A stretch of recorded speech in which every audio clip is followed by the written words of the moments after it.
আগের রাতে হংকংয়ের বিপক্ষে ৩-৪ ব্যবধানে হেরে পরদিন সকালে দ্বিতীয় লেগের ম্যাচ খেলতে হংকংয়ের উদ্দেশ্যে দেশ ছেড়েছে বাংলাদেশ দল। অধিনায়ক জামাল ভুঁইয়া মনে করেন তাকে সবশেষ কয়েক ম্যাচে না খেলানো কোচের ভুল সিদ্ধান্ত। তিনি সহ সমিত জায়েন্দেরও শুরুর একাদশে দেখতে চান, আশা রাখেন পরের ৩ ম্যাচ জয়ের। ম্যাচ হারলেও ঘরের মাটিতে সমর্থকদের হৃদয় জিতে নিয়েছে হামজা সমিত ফাহমিদুলরা। ৭৪ মিনিটে পিছিয়ে পড়েও লাল সবুজরা যে কামব্যাক করতে পারে সেটা দেখিয়ে দিয়েছে বাংলাদেশ। তাই তো বিমানবন্দরে হামজাকে ঘিরে উন্মাদনা কমেনি এতটুকু। সেলফি আবদার মিটাতে গিয়ে রীতিমতো হিমশিম খেতে হয়েছে দেশের ফুটবলের পোস্টার বয়কে। ভিড় থেকে আলাদা করে হামজাকে নিয়ে বিমানবন্দরে প্রবেশ করলেন জাতীয় দলের ম্যানেজার আমির খান। হোমে হংকং চায়নার বিপক্ষে হারলেও এখনো পুরোপুরি শেষ হয়নি বাংলাদেশের এশিয়ান কাপের মূল পর্বে খেলার স্বপ্ন। কোচের মতো একই সুরে সেই স্বপ্নের কথা শুনিয়ে গেলেন অধিনায়ক জামাল ভুঁইয়া। তবে আক্ষেপ আছে তার কণ্ঠে। সমিত ফাহমিদুল জায়ানদের নিয়ে অ্যাওয়ে ম্যাচে শুরুর একাদশে খেলতে চান বাংলার অধিনায়ক।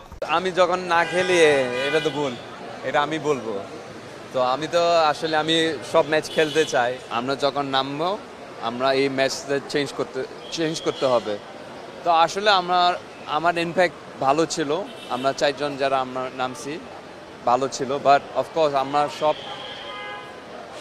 4 জন স্টার্টিং 11 খেলতে চাই, এটা ইজ নো ডাউট। এর আগে টিম হোটেলে ফুটবলারদের সঙ্গে দেখা করেছেন বাফুফে সভাপতি তাবিত আউয়াল, দিয়েছেন প্রয়োজনীয় দিক নির্দেশনা। আলাদাভাবে বৈঠক করেছেন কোচিং প্যানেলের সঙ্গে। শুধুমাত্র পারফরমেন্স নয়, দল থেকে এখন ইতিবাচক ফলাফল প্রত্যাশা করে টিম ম্যানেজমেন্ট।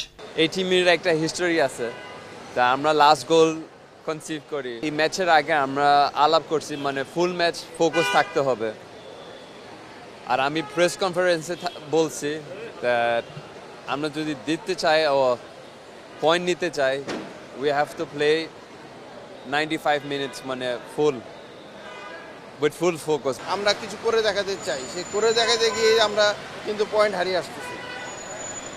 তো প্রতিটা জিনিসের যেখানে আমরা বলতেছি যে আমরা আজকে এটা শিখলাম ওইটা শিখলাম, তো আমাদের হলো আমরা আর কতদিন শিখবো?